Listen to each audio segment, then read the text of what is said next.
আপনি তো চিন্তা করছেন আমাকে জবাই করে খাবেন, বরং আমাকে ছেড়ে দেন, আমি আপনাকে 3টি উপদেশ দেব। মাওলানা রুমি চিন্তা করলেন ভালোই তো, আচ্ছা বলে আচ্ছা ঠিক আছে, আপনি আমাকে ধরে রাখেন, একটা উপদেশ ধরা অবস্থায় দিয়ে বাকিগুলো আমাকে ছেড়ে দিয়ে। বলে আচ্ছা বলো।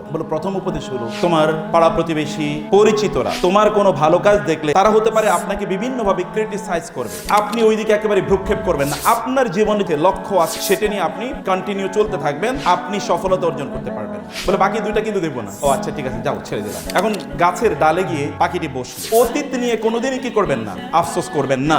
যেমন ধরেন এখন আপনাকে একটা ঘটনা বলি, এই যে আমার পেটে খুবই দামি 2 কেজি মূল্যবান পাথর ছিল।